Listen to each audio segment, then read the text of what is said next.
కొన్ని సామాన్యులు కొనుక్కునే విధంగా కొంతమంది అందుబాటులోకి తీసుకురావడం జరుగుతోంది.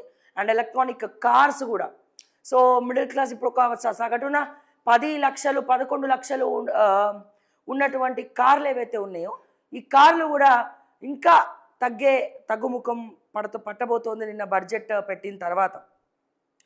అండ్ ఒక్కొక్కసారి నాకు అనిపిస్తూ ఉంది ఈ కేంద్ర బడ్జెట్ నిర్మలా సీతారామన్ గారు నిజంగా మన తెలంగాణ లాంటి రాష్ట్రాలకు ఒక ఫైనాన్స్ మంత్రిగా ఉంటే ఈ అప్పుల బాధలు లేకపోతే ఈ కాంగ్రెస్ వాళ్ళు చేసేటువంటి ఈ పిచ్చి పిచ్చి పనులు, తర్వాత మాటి మాటికి పైసలు లేవని మాటికి పలకడము, భూములు లేవని పలకడం, ఇవన్నీ కూడా చూస్తూ ఉంటే అసలు నిర్మలా సీతారామన్ గారు పెట్టినటువంటి బడ్జెట్ ముందర ఇప్పుడు తెలంగాణ బడ్జెట్ ఇప్పుడు కేంద్ర ప్రభుత్వం పార్లమెంట్ సెషన్ బడ్జెట్ సెషన్ నడుస్తుంది కాబట్టి ప్రతి రాష్ట్రంలో కూడా బడ్జెట్ ప్రవేశపెడతారు, అసెంబ్లీ సమావేశాలు జరుగుతాయి.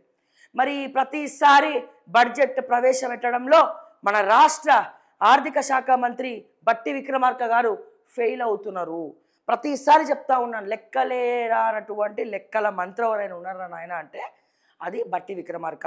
ఈ 2 సంవత్సరాల్లో ఈయన పెట్టినటువంటి బడ్జెట్లో అసలు ఏం కేటాయించిండ్రు, సామాన్యులకు ఏం అందుబాటులో వచ్చినాయి, సామాన్యులకు మరి వీళ్ళు ఇస్తారన్న సంక్షేమ పథకాలు కూడా ఇవ్వలేనటువంటి దిక్కుతోచని పరిస్థితుల బట్టి విక్రమార్క గారు ఉన్నారు. ఈ కాంగ్రెస్ ప్రభుత్వం ఉంది అంటే నిజంగా చాలా బాధాకరం. ఇప్పటివరకు ఏ వరాల జల్లు వచ్చినా రాష్ట్ర ప్రభుత్వం ద్వారా కాకపోయినా కేంద్ర ప్రభుత్వం ద్వారా బెనిఫిట్స్ రాబోతున్నాయి.